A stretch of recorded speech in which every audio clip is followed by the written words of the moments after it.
You got a lot of cats. I have a thing about strays. Hi, this is Michael Uslan. You're listening to Batman on Film.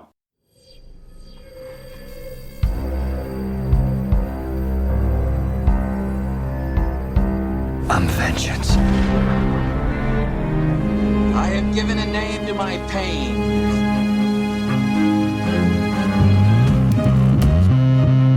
The Batman. Always waiting for some Batman to save you.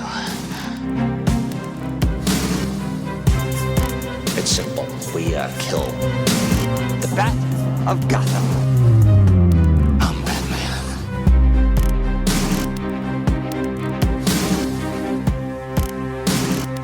Welcome to episode number 75 of the Batman on Film Social Hour podcast. I am the founder of Batman on Film, Bill Ramey, and we are back with another edition of our ongoing series, The Batman, chapter by chapter. And we'll be focusing on chapter 4, which we'll talk about here in just a second. But let me introduce my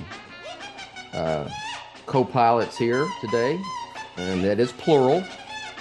I have senior BOF contributor Ryan Lauer's back. Ryan, how are you, sir? I'm swell as you can be on a Monday morning. You've been up longer than I have, and I don't know how you do it, but good on you. Okay. All right. And what's the temperature there in your neck of the United States? Oh, here in the Midwest, it is 72 degrees, which is freezing compared to where you two folks are. I'm getting aggravated, and starting to get aggravated. And also join us, and who can back this up? How hot? It's hot as Hades. It's en fuego. Javi Trujillo is here. He's in Austin. He's about 4 hours south of me, and he's also hot as hell. What is the temperature right now? What is the temperature projected to be? You and your right now it's Horns ball cap. Yes. A really nice 77 right now, but it's on its way to a very crisp 103 with a heat advisory that lasts until tomorrow. Yeah. So 109 today, 111 tomorrow here in the Dallas-Fort Worth Metroplex. Whatever I told y'all 220, 221, whatever it takes. You know what? I'm thinking if this shit doesn't stop, we're actually going to have temperatures of 220 or 221. I told y'all, I am a native Texan, lived here my whole life. I have never experienced this so many prolonged consecutive days of triple digit weather ever. And I also said I had to be aware of weather because I was a football coach, and we were outside in August where it's hot as hell in Texas, and we had to take precautions for heat, and never have I. It's something else. So I am not going to get on a tangent of weather. I'm just going to say I'm annoyed as hell. I'm ready for fall. My yard is, I'm not even trying anymore to keep the yard. It's just, we're in a drought, and my county, I can only water my lawn twice a week. That ain't doing a damn thing. That's just wasting money. It's like, it's not setting money on fire. Remember earlier this year when you had that iceberg that wouldn't go away? You know, right. that seems like about 20 years ago now. It seemed like that is ago. true. I kept up with that big block of ice in the driveway. It was there for like damn near a week. Did not want to leave. What a year this has been for you, Bill. Yeah. Iceberg, Batman, Elvis, drought. Good times. Experiencing it all. Now locusts are coming. A swarm of locusts are coming through here shortly. All right. We're going to talk about chapter 4 of the Batman. Boys, you tell me, is there any other title for this chapter than You Got a Lot of Cats? No, you got a lot of cats. We've been saying that like every day around our house since that first trailer drop that had that line. Because Brooke is a big cat person. We have a cat. And I know if there's something that I like and there's a cat in it, I can get her into that thing by the virtue of there being a cat. Like at least I'll have that edge where I can draw her in just for a little bit. So we say that almost every day here. So this is the I guess the significance of this, Ryan, is it is Batman meeting Selena and them basically partnering up, right? That would be the overall if you were going to explain it in one sentence, it would be that, right? Seeing the true Selena Kyle. Yes. Meeting the true Selena Kyle. So It is we basically this entire chapter. So where we left off, chapter 3, this is the one Javi and I did last week, that he goes to the Iceberg Lounge, and I say he sees Selena. He's like detective. He's doing a lot of detective stuff. We talked about his eyes. He's watching the host. He's noticing her, noticing what he's talking about with Oz Cobblepot. Notices the boots are the same. The Annika's wearing the same boots as Selena's wearing in the Iceberg Lounge. And so he leaves Iceberg Lounge, and then he goes immediately into, and that's where it picks up. He's in Drifter. The chapter mode. starts out, or the Selena's Outside. walking out of Iceberg Yes. Lounge, and he have that shot. And that second viewing, watching with Ryan Haas in the theater, and I'm sitting next to him, and I did a massive point to that top screen and said, "That's the Riddler in that top window." And I think I did. You and I, the next day, I told you about that, in which you watched it and you saw it too, and I think we talked about it too. And that was like a fun, like, oh my gosh! And then somebody found it on Twitter when it ended up on HBO Max, and Reeves confirmed it. I think he mentioned it in the commentary, maybe, or something. Maybe he didn't in the commentary. I don't know. He did. That was my fun find. You Like, did I saw find it. that. You found that. You told me. I didn't notice it. I will own up to that. And but I did see it once you pointed it out. Javi, did you see it early on, or did you? No, I remember Ryan mentioning it. So when I watched it for the second time at the watch party, I was able to confirm that. It was my amp moment. Yeah. You found your Kurt Cobain nod. That was mine. Yeah. Where I was all giddy and excited about. I'm just like, I don't know, it's something fun about that. And on multiple viewings, when you spot something like that, it's like, okay, that's cool. I've got hardly anyone who's responded about that did not see the amp and guitar either.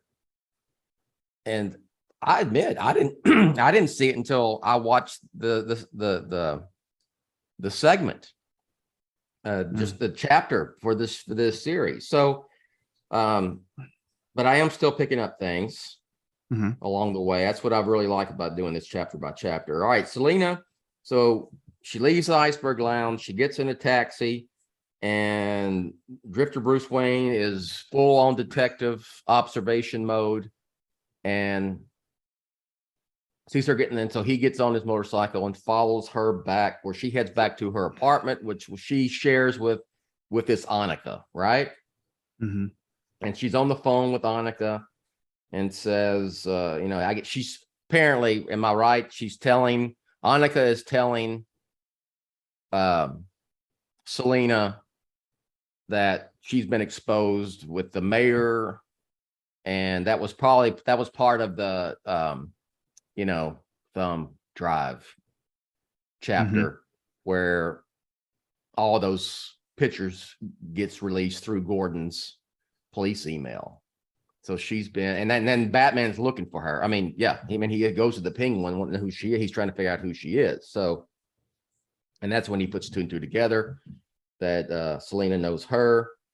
So she says, we're going to get the hell out of here, and heads on back to the apartment. And what did they find?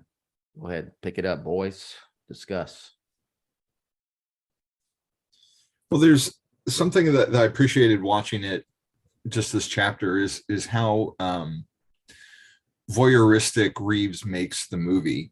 Mhm. Batman's, on a stakeout, basically watching Selena, following her. But the way that Reeves films it, it puts you in that perspective where you're the one watching, and it Mhm. just it draws you into the movie more, I think, as a viewer, because you feel like you're a participant in the events. And there's a lot of different camera angles and first person perspective shots where you really get the feeling like you're in this Gotham. I think, than any other Batman movie prior. And I really appreciated how he staged everything, and it speaks back, I think, more to the 70s inspiration that Reeves had with, like he's mentioned before, All the President's Men, where you have these people trying to piece something together. And back then, there wasn't they didn't have access to the technology we have now, so that a lot of it was like practical legwork. And we see Bruce doing a lot of that here in this chapter, trying to piece everything together. You bring up the voyeuristic aspect. Let me ask you all this. I've heard some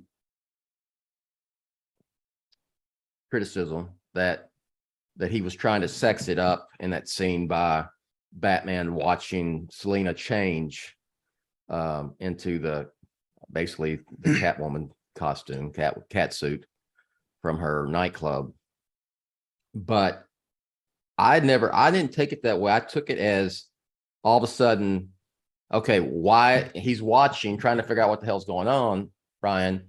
And then he is like, okay, why in the hell is she changing? Why, what she's, she leaves the room and she's just in a hurry changing. She's putting on that leather suit and then she's getting the hell out of there, The look,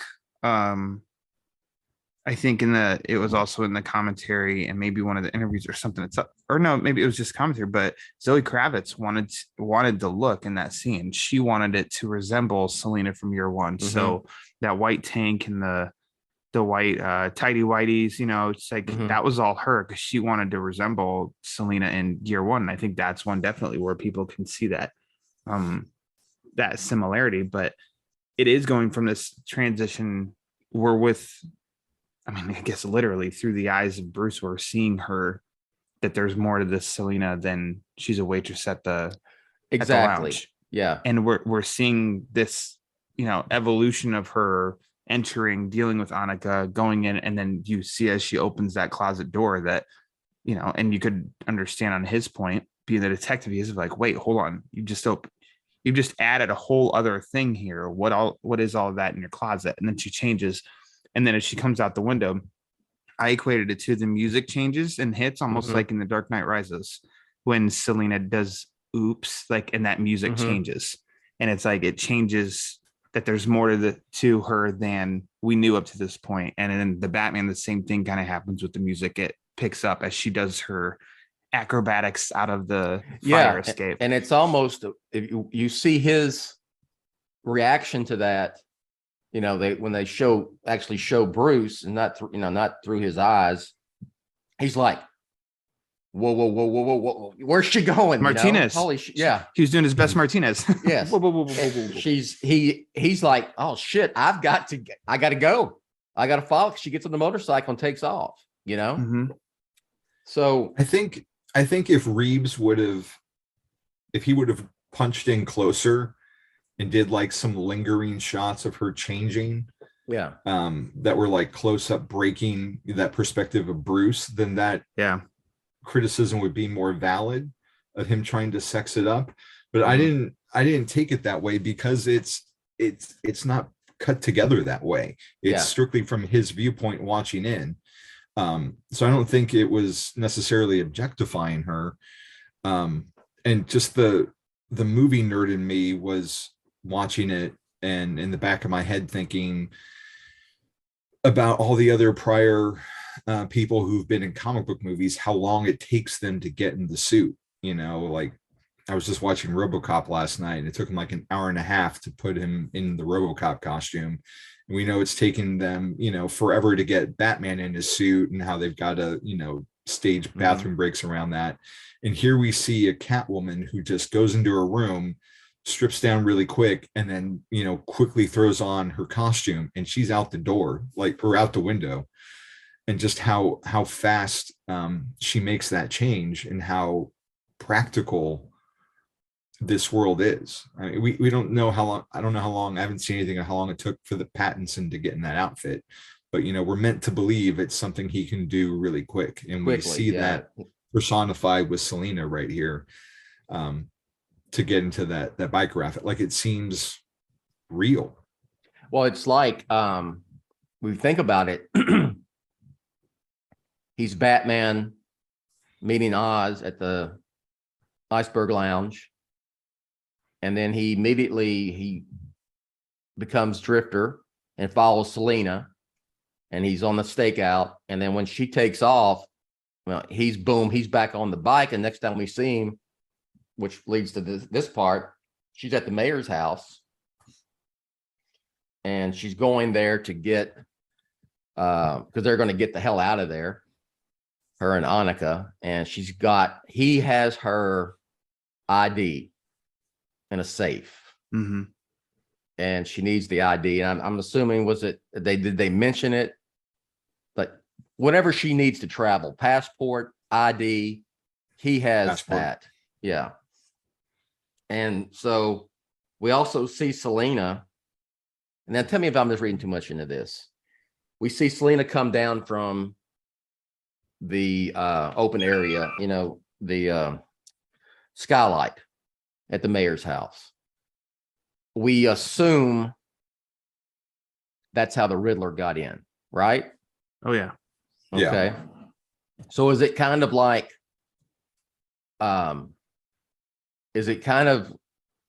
saying, okay, she got in, this is also how the Riddler got in? Because they really don't, you see the Riddler in the beginning staking out the mayor's house, right?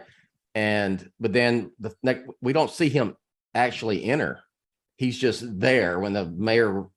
The binoculars look up at the skylight, and then it cuts to the skylight being open. So I think that was about as subtle. Yeah, that's how he got in. Then Selena got in, and then Batman got in the same way. Yeah, and so then we see him. He's Batman. She's there. And then you see her. I mean, she has some pretty good skills of a thief. She can crack that safe in the mayor's house she's got the tools.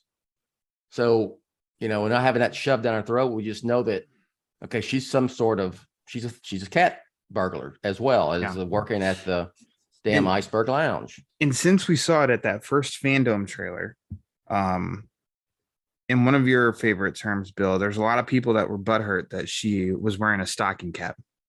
Yeah. Yeah. Yeah. And I thought it was a good nod in the the shot, like behind her, of how the stocking cap fits. Like, it's a nice little subtle nod of like cat ears with that.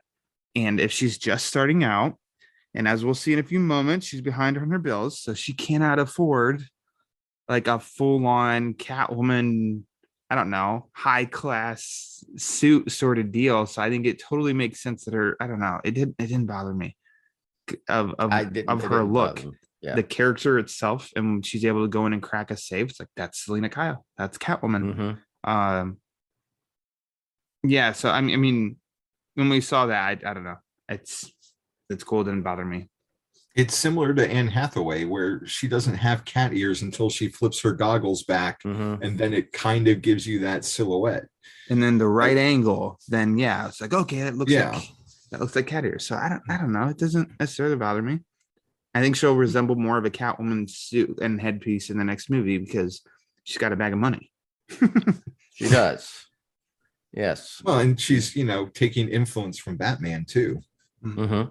Sure, she will. Now, what do you think of their first?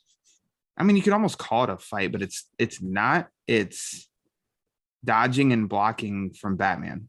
Yeah, I wrote that down. Batman's not flat out fighting her. She is like in defense mode, but going on the offensive because Batman showed up and spoiled her plan of getting the ID. You're the And he's host, just- Bill. Yeah. Yeah. But I have questions. Sure. So for at this point, he's intrigued by her. Mhm. Whereas, as much as we know about Oz, he runs a club, and it doesn't take much, and Batman throws him up against glass and like threatens him. Mhm. We're starting to see these breadcrumbs with Selena. She works there. She notices somebody in a picture. He follows her. She changes, and she breaks into this murder scene. Mhm. He doesn't have that approach with her. Instead, he's kind of like delicate with her and pins her down. Why do you think I mean, is it because he knows he's a lot that she's female and he's a lot bigger than she is? Do you think, like, what is the Maybe there's maybe a bit of that. There's probably what is the bit of stepping back with her? Well, I think he has he says, when Gordon goes earlier before this scene, or Gordon says, that's the Penguin, that's Falcone's right-hand man, and Batman, he's like, I know who Sure. it is. Okay. So he knows the Penguin, Mhm. what he's all about and what he is. I'm not sure he doesn't know what Selena is. I mean, he's gone with what in a span of just a few. I mean, this is, I don't know what exact time, but a few minutes, he goes from her, just following to see what her connection is with Annika, with this Annika, to all of a sudden, Selena changes into the cat suit and boom, she's gone. He's having to, like I said, oh shit, follow her, put the bat suit back on and confront her in the mayor's. But he's wrong about her intentions. He is assuming that she killed the mayor because of he hurt Annika. Is that why you killed him? He hurt her, and because he takes the ID from her. Yeah, she goes, you give me that back, it's mine or whatever. And Batman, but she tells him what the deal is, and he believes her. It's not like he's not hesitant like at all that's the intention. Is probably maybe because I'm not saying this. I think he feels like she's not capable of that sort of brutal. She's not a murderer. Just he's got he's got a gut instinct. Yeah. Where he's at in his career, in this journey, if you will, or mission. There you go. And he can just kind of tell that's not her. Yeah. That's not her goal. She's not after that. I like the whole scene when the officer comes in and he takes her and he's got her. Whoa. But from first viewing, that you put this out on on Twitter, and I put that Batman and Catwoman image from your pal Lee Bermejo and Noel. I've always thought that looks very, very similar, where she's in the comics, she's like rubbed up her back against him, and something. Granted, he didn't have his mouth around her, but every viewing I get that kind of inspiration, like nod. No idea. I'll ask Lee when we have lunch this Thursday. Sure. If by chance Bill got his nod in the Dark Knight of the Elvis, if this was the Lee Bermejo nod. So yeah, it is also he's even though he puts his hand over her mouth and is shushing her, he's protecting her. He could have just threw her out there and grappled the hell out of there and left her to get apprehended by the police, being at a crime scene. Do you think she got that was what she thought? Because about halfway through that, she's resisting, and then you see that she just eases. Probably realization at that point too. Yeah, and he very calmly and very nicely, as much as Yeah. gives her back the ID. I'm finding it. You know, Do you want to be friends? yeah. And it's almost like he's saying, "Okay, I trust you. Yeah. I trust you on this." And then The fighting They- scene when yeah. he pinned her on that top of that table, and Kravitz had said that they did that multiple times, and there was times, and it was really hot in there or something, and Pattinson's sweat dripped down into her mouth. Oh no! Did anyone else get like a Batman Returns vibe from that scene? I think 'Cause their it felt like aesthetic- it felt like it was flipped from when Catwoman is on top of Batman and licks him in Batman Returns. Like this felt kind of like the inverse of that, where it was a very similarly framed shot. Well, certainly it's frames in a very similar way. I'm not one of those who it's just me. I don't think everything's a nod to something else Yeah. unless it's about me. Everything, there's several nods to me in the Batman. We'll talk about that later, but that's a whole different conversation. But in all seriousness, I just think it's just coincidence, more than let's frame a shot that's a nod to Batman Returns. I think sometimes you want to do your own thing and not rehash the past just for the sake of a nod, right? You know what I'm saying? Or maybe not a nod. Maybe it was done as they did it like this, so we're gonna do the opposite.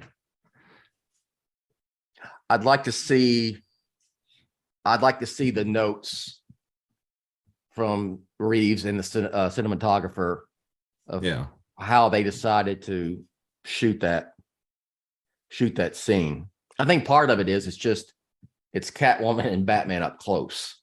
Yeah. And that's a I mean, how many times we've seen scenes like that in comic books as well, of them face to face.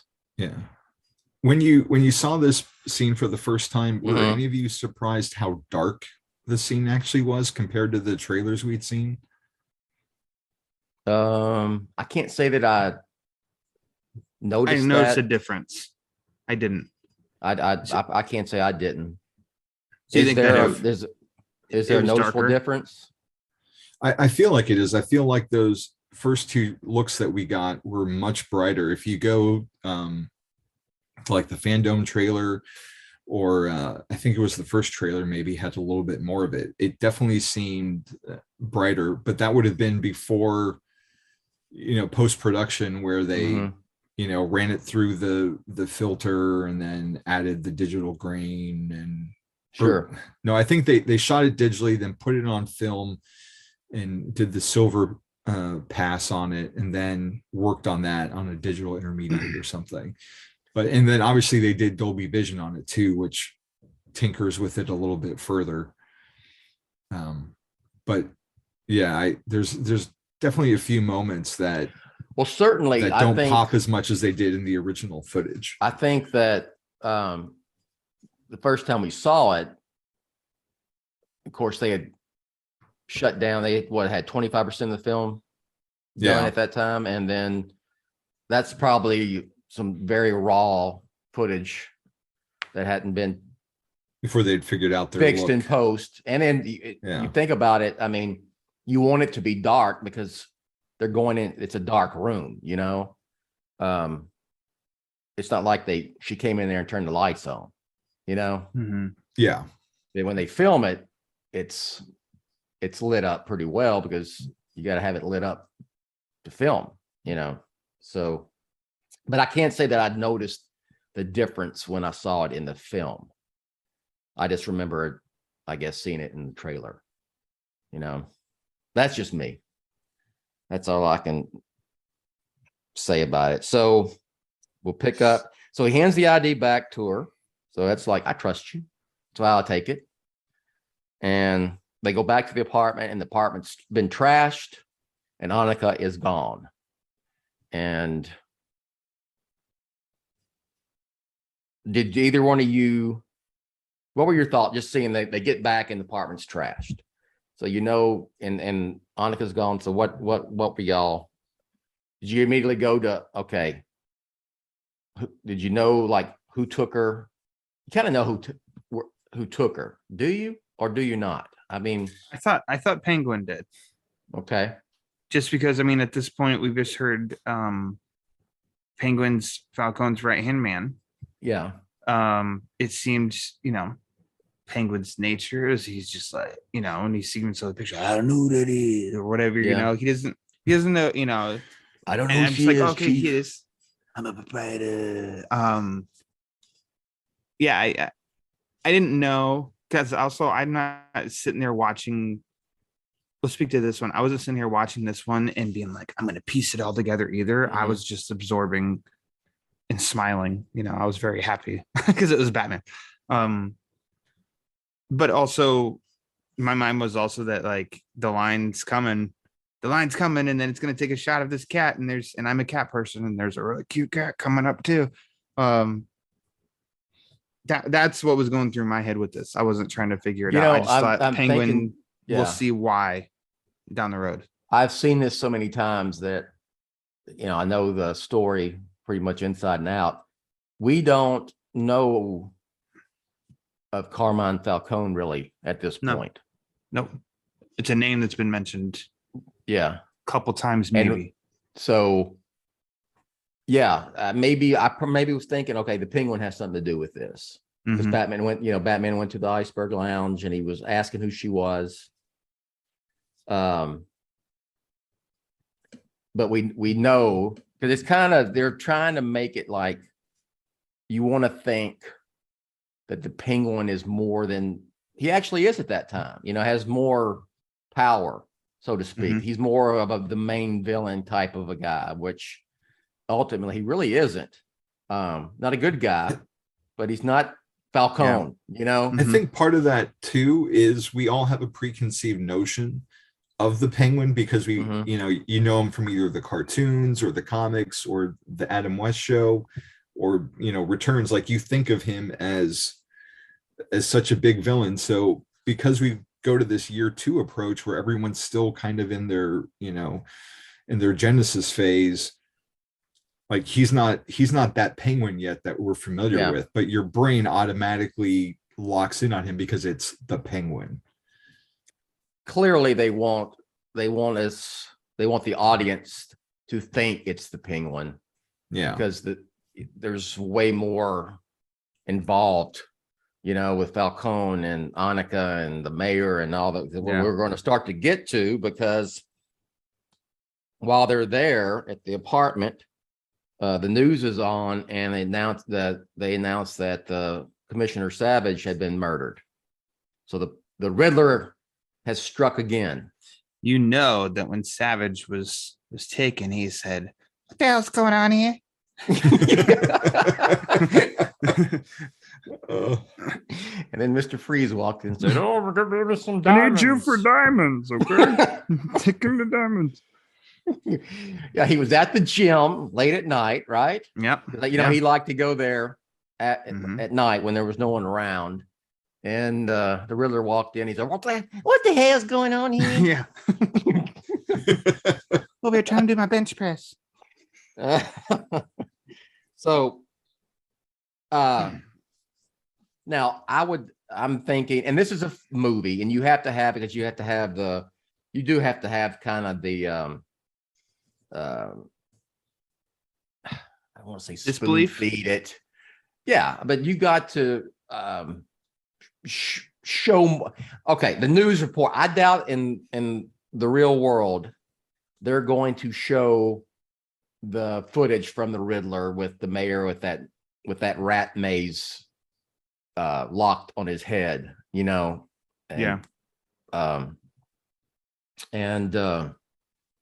but I mean, it's not too far of a stretch though, because did they say in the news report that Riddler released it? He's finding, he finds ways to release stuff. And we've seen that in the news of, what do you want to say? back with I know this is getting hanging with me here. The terrorists did videos, and up until the violent moment, then they paused it and we never saw it. That's fair. So fair enough. I say, to me, it's not too far of a stretch because Yeah. we don't see it do what it does to Savage, but we do see up to that point. And I mean, three-fourths of it is the Riddler and not him. So to me, I never thought it was too much of a stretch that he would show it. If you were to really think about it, I would say, let's say the Riddler gave it to that outlet, that news outlet. They're probably going to want to show it up as much as they can just to get the scoop over the, Yeah. So if it was handed to the police, I don't think GCPD wouldn't have released it. Yeah. But I mean, give it to a media outlet and they will for multiple reasons. Yeah. And the Riddler he is now wanting to get it. This is him getting his message out now to the public. Yeah. Mm-hmm. Well, if you flash forward to the funeral scene when they're doing that video, wasn't there like a lot of little social media reactions on the video of like likes and hearts and things floating by the screen as they were broadcasting? We'll get there. Yeah, I don't remember. I want to say I don't it remember was off the top of my head. Okay. Yeah. So it's okay. Fair. You've convinced me that it wasn't too much. Yes. Victory. It's a lot like, and you're right. I mean, you'll see, and it's horrible, but like, some terrorist overseas will take an American and, film them captive, Mm-hmm. And it's, I think by this time, now that you've had the mayor, now you've got the police commissioner. I think now people, and because we're going to see it when Batman, when he sends Selena in to the 44 below, that they're starting to, these corrupt Gotham leaders are starting to think, okay, someone's going after the big wigs, and they're going after people who conspired with the Maroney thing and conspired with Falcone, but we don't know about the Falcone's involvement just yet. So it's not only is he announcing it to Gotham, but he's also announcing it basically to these other people, these leaders in Gotham, like, okay, I know what the hell you did, and I'm coming after your ass. Mm-hmm. This wasn't just a fluke, Yeah. So that Riddler video is awesome. In how effective it is. It's not like I want to watch, snuff movies of people doing this or anything, but I think for the moment of the Batman, like it's creepy, it's scary. The trap of him makes me think that Savage is in, makes me think of Saw. There's like a shot, and I mean, Reeves has said this, but I mean, you watch documentaries on the Zodiac Killer. I think this was a hardcore influence of when the video starts, Citizens of Gotham or something, and then it's like this angle of looking up to the Riddler in his suit as he's just like, just standing still. It, like, to me, that's almost the closest there. I mean, you watch any of the documentaries on the Zodiac Killer, and there's a drawing of what he looked like, and that drawing, it's like, oh, this is almost like you can see the connection of how the influence that Reeves was going for, just with like this, as far as like the aesthetic and the look, like this. And I think that that's really creepy. And then Dano we already saw little bits of his version of this, of the Riddler, and then how he is talking citizens of Gotham and blah, blah, blah. And finally, like that really weird, I think really weird choice, but it really, really works because it's it's a little unsettling. You know how I feel about it. So, but I'll just playing devil. You're mad because he wasn't wearing spandex. Yes, and a Okay. bowler hat and Yeah. Okay. question marks. But making sure we're all besides know. that, that's a whole nother podcast. But what do you say to folks who say, "Oh, that was a rip off of Heath Ledger Joker in The Dark Knight when he's broadcast, out with who do you have? What's his name from the Is it Kyle? One of the from the hockey TV Batman, the hockey, and the TV show dude he had Mike Ingle. Yeah. Oh, the second one, yeah.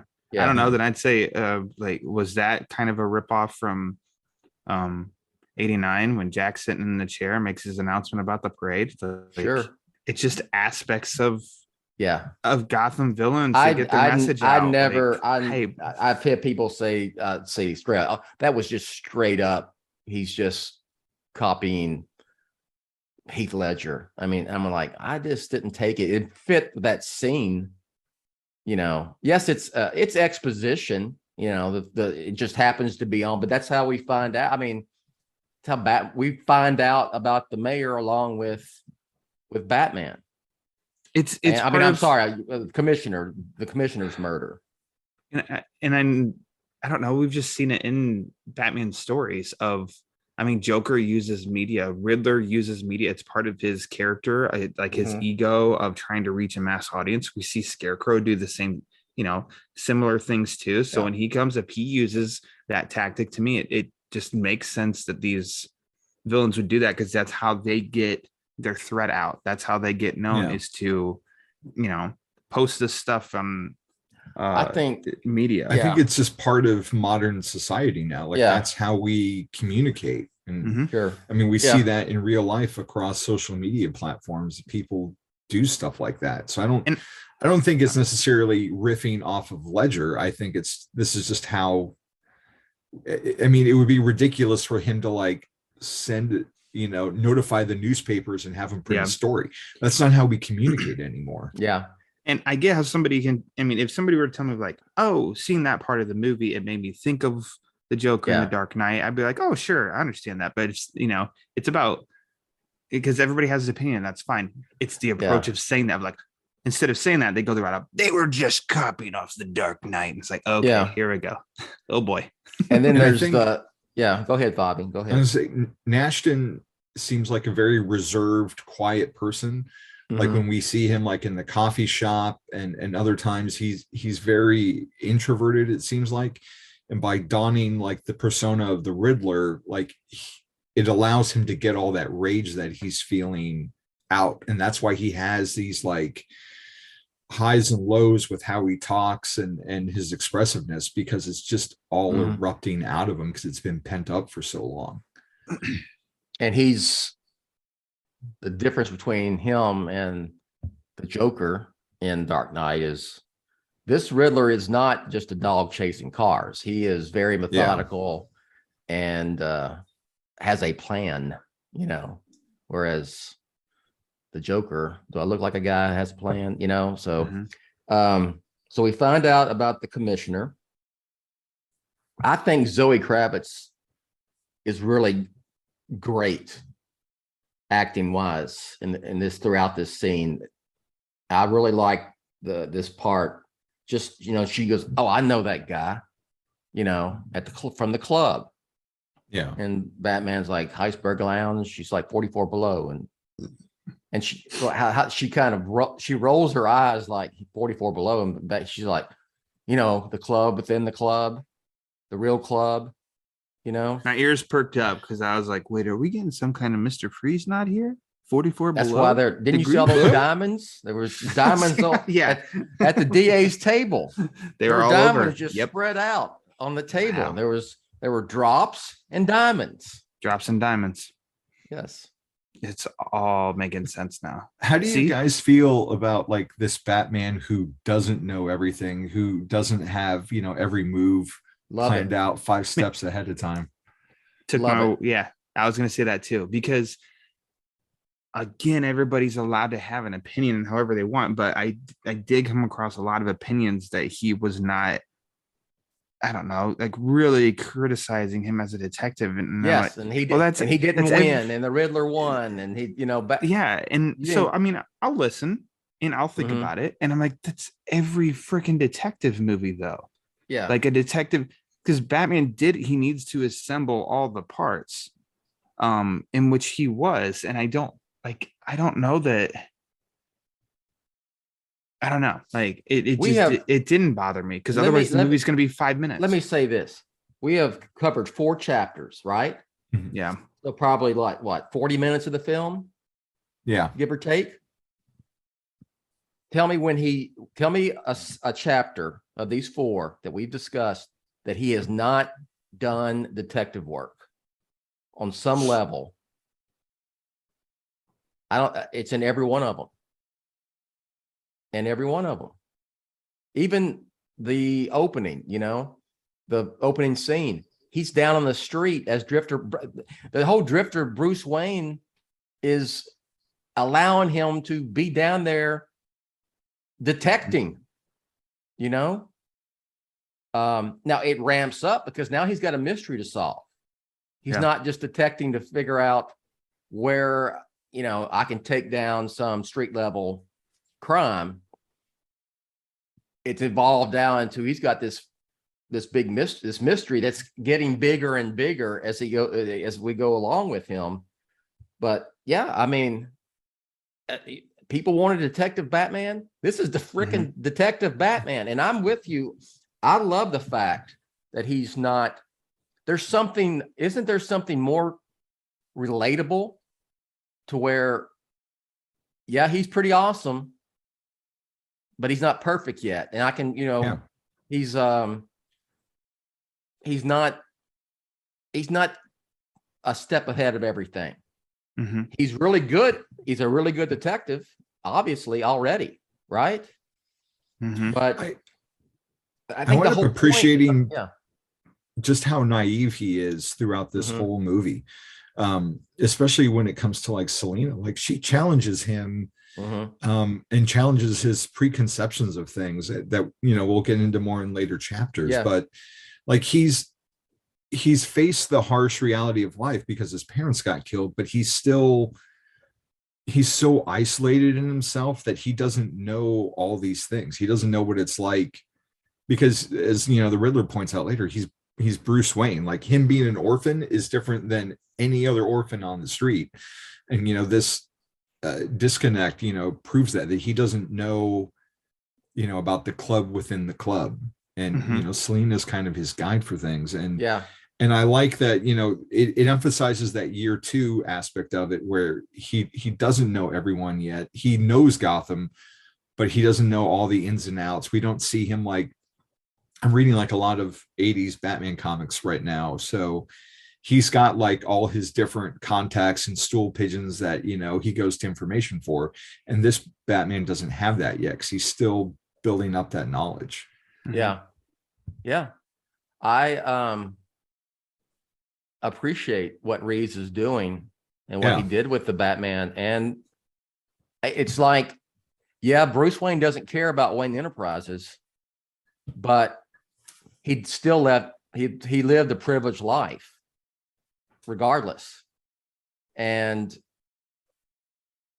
probably was the only way that he was able to become Batman was to have even though they're not as high tech as we've seen before, but I mean, there had to be there's some money involved with him becoming Batman, even though it's so basic. He made the suit and stuff, he built the car and he rides a motorcycle, but there's still, but you're right. I think there's a disconnect, and Selena is kind of like showing him, okay. Yeah.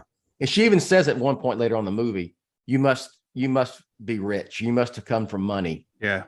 Because you're must have been more born in a mansion, I thought, or something like that. Yeah. So they team up, the Bat and the Cat, basically. Batman says, you're going to help me on this for your friend. Is he using Annika and her friendship to influence Selena? You're going to help me on this for your I friend, just or think is that he has realized, well, we've all realized that it's all connected. yes, So he it's all needs connected. he needs Selena because these things are, I don't know, using the tools that provided to him. And that's not Zoe- to disregard yeah. her and her importance and say she's a tool, but I mean, she's an asset to help figure out Zoe what's going on. Kravitz, she said that they are both kind of using each other to get what they want, Yeah. you know? So probably there's a little bit of like, I'm going to throw in, you're going to help me on this, you know, for your friend. That's why you're helping me, you know, for your friend to influence her. And what did y'all think about? I mean, it's very subtle, but not so subtle. And I kind of got it. I didn't think this is another criticism. Her taking out the milk, giving the milk to the cats, and she drinks a glass of milk too. Like, I'm a cat. Look at me. I'm just like the cats in the house.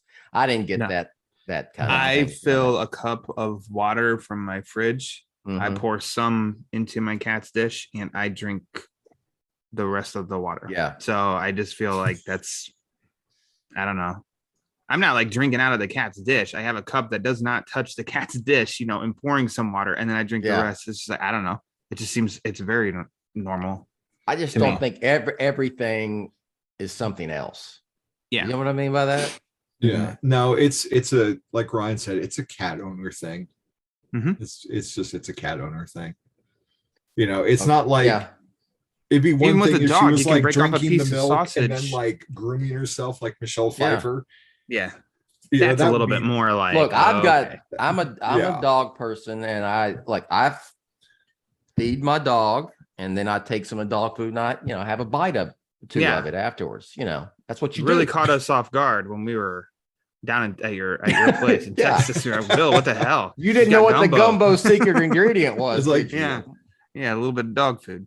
Why is there a tray of dog biscuits out here for everyone to snack on? Yeah. You haven't mentioned the line yet in the scene, have you? I'm getting there. There you go. Okay. I just thank you for teeing that up for me.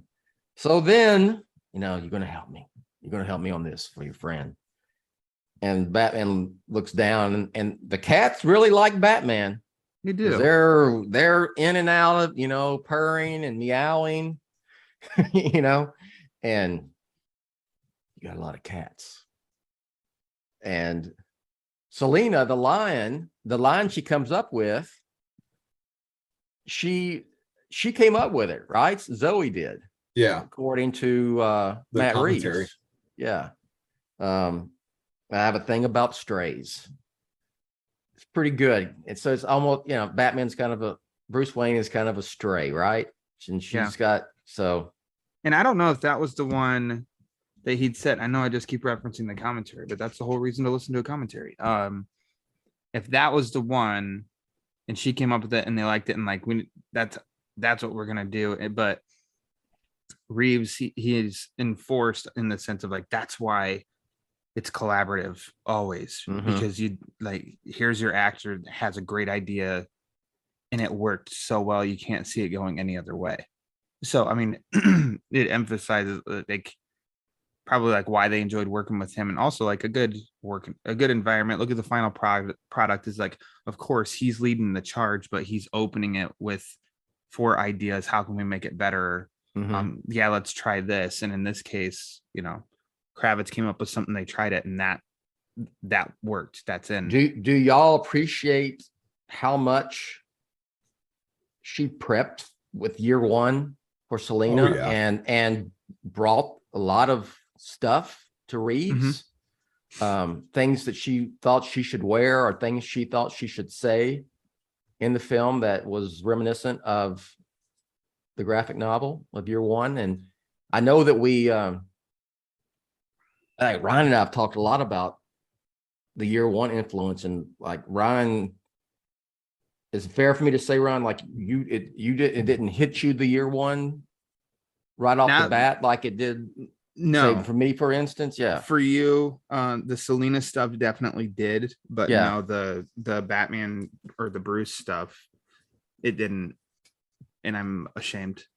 I'm surprised you let me back. I'm surprised you let me back on that it didn't. But yeah, the Kravitz stuff, pretty damn good. Which, I mean, it's not a prerequisite. It's not a requirement. I think Michael Keaton has said that he doesn't, with Marvel stuff now, and he's like, I don't necessarily know what it means. I think we might even say that with the Flash. I don't even necessarily know what any of this means, but like, he'll do his job and he'll do it well. So obviously it's not required that you have to, but for us, us nerds, when we hear this stuff, and one of the Q&A things with the Pattinson, Kravitz, Jeffrey Wright, and then Paul Dano, asking a variety of questions, and one was asking about comics, and Paul Dano just started like, oh yeah, boom, all these specifics and some deep cuts, and Pattinson's done it too with some deep cuts and stuff, and so has Jeffrey Wright, so it's kind of like it reinforces for us of like, oh, they're very passionate, they know source material, and it puts us in a good position as these diehard fans for like, they know their shit, so they're passionate about it, and they want to do it justice. In which Kravitz definitely bringing the constant ideas of year one reinforces that as well. So the scene ends with Batman telling her, "You're not safe here." Yeah, and she says, which we have to remember the line because it comes up again later in the film. I can take care of myself, So it's Batman kind of being this protector. You're not safe here. Basically, he's probably kind of saying, get the hell out of here. And she says, I can take care of myself. And it means that, it's more getting to know her, that she probably can take care of herself because she's been on her own for a long ass time, in her life. So that's where it ends. And let's just quickly, Javi, sum up your take on Chapter 4. You got a lot of cats. You got a lot of cats. No, it's a strong chapter. I mean, it pushes the narrative forward, and Zoe Kravitz gets to do more this time as Catwoman than she did in her last movie as Catwoman, which is a nod to the Lego Batman movie. Yeah. where she just has to say meow meow at the end of everything. Yeah. So I really appreciated all the, not just the comic influences, on Selena, but just the way Reeves, made the film and brought them together, and how he shot everything. It's a very familiar dynamic between Batman and Catwoman, but it also feels really fresh at the same time. And it's such a tightrope that he walks trying to do that. But it's a really strong introduction. You see their chemistry right away, and how she like I said before, how she challenges him in his preconceived notions. And it's just, we're 4 chapters in, but there's just so much of this movie to talk about, and it's still just getting going. But what we have is so rich and well paced that it just flies by. Like, we're 40 minutes in, but it feels like we're 10 minutes into the movie. Yeah. Brian? For me, at least. Loved the introduction with her. Some solid foundation for this pairing of the Bat and the Cat. It's like everything makes total sense on why they interacted, and why 5 minutes later they're still involved with each other. I think everything does make sense. And I like how they, I like how they bounce off each other. By lines, not like literally. So I don't know. I think it's a strong chapter, and I know, Bill, we're gonna rank these chapters at the very end too. Yeah, all 18 of them. All 18. With an honorable mention for 19, the credits. But I think this is, I don't know. It's different from inclusions of Batman and Catwoman on screen in their first meetings from previous movies, but there's something about their relationship that also is similar in each instance too. It's a rare thing in stories. God, because they met each other the first time in Batman #1, 1940. So here we are 82 years later. And it's like, that's such a significant pairing of characters that there's just, I don't know, there's something, there's a good spark there. I think Reeves did something different, yet a little familiar, yeah, but different as well. And so, yeah, now I'm just rambling. Something in the way.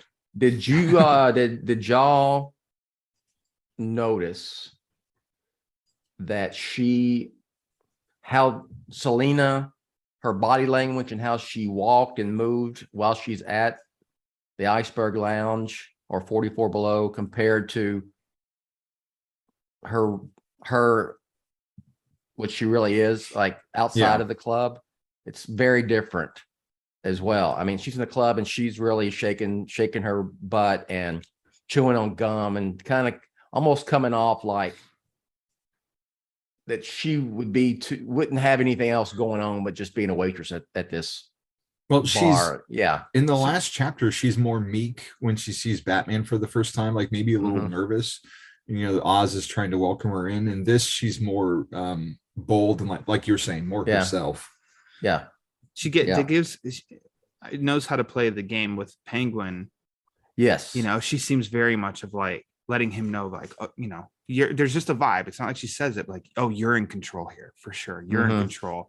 When in reality, when she confronts Batman, you know, she's a fighter because it's an instant, which also I didn't even comment when Batman grapples down and then he almost does like the arm flick to get the gauntlet or to get his thing back in his gauntlet. I like me as a geek, I was like, oh my God, that's so cool. But how she instantly like defensive attack mode with him there. So it's like definitely shows different sides of Selena. I have to ask you all this real quick because someone messaged me, if I can find it here, asking a question if we noticed it.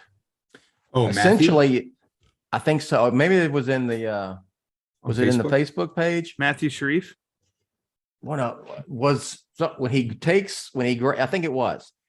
When he has her and he says that it looks like where the grappling gun is like not solid, not metal, it's like he said it seemed like it was almost like a fabric.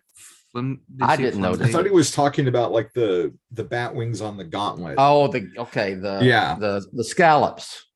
Yeah, I want to say that and I was trying to look at some of my photos. I don't have a good shot of it, and I haven't gone to the book yet to look. But I want to say they're the straps that keep the gauntlet on there, and with him buckling them in, it makes that bat scallop shape. So I want to say it's fabric.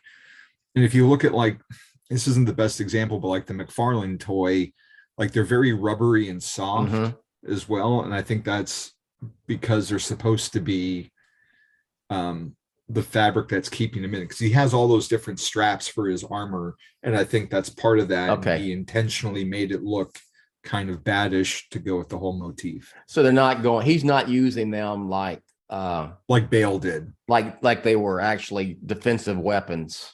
Yeah, you know, or weapons for defense. Yeah. Okay, I'm with you. He's not going to break a sword with him. Yeah, I didn't notice it, but I'm going to look for it now. I think that it's probably intentional. It's reflecting what we see reflects what it's supposed to be in the film. I would imagine. Thank you, Matthew Sharif.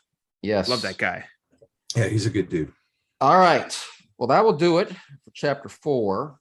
I will say I want to say thanks to Matt Reeves and company for that shot in Selena's apartment of the overdue bill, which is dated 10/19/22. 10/19 is my birthday, and it is obviously right. That is a straight up nod to me. So I appreciate that, Matt Reeves and company. Thank you for the shout out in the Batman. And with how can we give a shout out to Bill Ramey? I know, a bill, but that's it. It's on a bill. It's a bill. It makes sense. A bill. It's all connected. There we go. Yeah. Thumb drive. I'm ashamed we didn't ask Micah Usel when he was on. Next time. It is yes. It is on actually the bill with my birth date. Yeah. So it's kind of like Bill's birthday, right? I mean, come on now. All right. What? Oh my God. When he comes back for the Flash next summer, you guys have him on. You don't have to ask. Yes. All right. Let's plug. Ryan, go ahead. Plug away. All my reviews and interviews and guest spots on podcasts on batmanonfilm.com proper, as well as my podcast, the Batman Book Club, wherever you listen to podcasts. You can find it. Find it on Twitter at the Batman BC. Bill also posts every episode on Batman on Film proper. The most recent episode was with one Sir Micah Ramey, where we talked Matt Wagner's Batman and the Monster Men. Right before that was an interview with the one Kelly Jones. And coming up next, I'm going to have one Mr. Javi Trujillo on, and we're going to talk Batman, Death in the Family, and that'll be launching or dropping this week. So yeah, just keep going to Batman on Film. You'll see when it's available, it'll show up there. But yeah, if you want instant updates, you want notifications right away at the Batman BC. I guess I listened, and were you surprised that Micah's edition of Batman and the Monster Men is signed by Matt Wagner? Yeah. Gee, how'd that happen? I interviewed him for Batman on Film. Bill Ramey did that. Okay. Back in the day. And I went to San Diego Comic-Con in 2006. Hard to believe. Bill Ramey, San Diego Comic-Con. I did it. That's when, I'm not, that year, literally, was at a bar in the gas lamp district and said, oh, that Superman Returns panel is in about 5 minutes in Hall H. Let's go ahead and go, and walk straight into Hall H. Sat down and watched. It's wild. Watched that. Did not have to camp out. Within a couple of years, it became a freaking just a madhouse. That probably was the last time you could do something like that. But yes, Matt Wagner was there, and I had messaged him, said, "Hey, I'm gonna be at Comic-Con. Can I come by?" He goes, "Yeah, come by my table." So we visit with him for a little while, and he signed 2 copies of Batman the Monster Men, and I gave one to Micah. Micah was probably Micah was 7. Wow. 8 years old then. Wow. Yeah. So now look at him. He's guesting on the Batman Book Club. He's made it. Yeah, he is. He's made it. Made it. All right. Javi, what you got? I am also on Batman on Film. I just posted a review for Batman Catwoman 12, which is very appropriate for this episode. And this week I've got a review for Batman the Night 7, which is also a really good issue. And then, so you can find me on Batman on Film. I've also got a podcast, Amazing Spider-Man Classics, with my son, Jack. We've got a 3rd episode coming. Hopefully this week I'll get it up there, where my son is in high school, and this is his first time reading the original issues of Amazing Spider-Man. So he and I are looking back at the beginning of Spider-Man and getting a 21st century teens impressions on 60s high school. Peter Parker was drawn really nerdy in those original Spider-Man comics. Yeah. From back then. I've got some of those as collections. Yeah. All right. Well, you can find this show, all the other shows, Ryan's show, they're all part of the Batman Podcast Network, which is hosted by Batman on Film. Just go to BOF proper, and there is a logo, or just find the podcast in the menu, and there's a drop-down box. You'll find all those shows.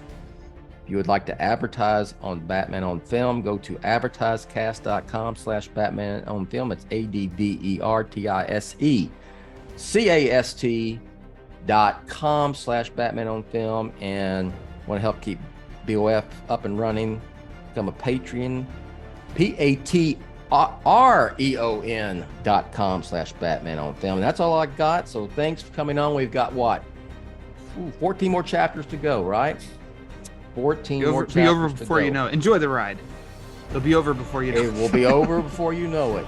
I'm trying to think. I was counting down. I think this will probably take us to the end of the year. So, but we're going to keep it going. I've really enjoyed doing these chapter by chapter. So we'll be back with next week with chapter 5, and we'll have to figure out a name for it. I need to rewatch it and figure out what's going to be the name. So come up with some ideas, boys, and everybody else. I'm Bill. So for Javi and Ryan, thanks for listening, and we'll catch you next time. Thanks for listening to the BOF Social Hour, Jett's official vlog and podcast on Batman on Film. Follow Jett on Twitter @BatmanOnFilm. Follow the BOF newsfeed on Twitter @TheBatmanOnFilm. For Jett and everyone at BOF, I'm announcer Rachel. Authoritative, definitive, the original, Batman on Film, established in 1998.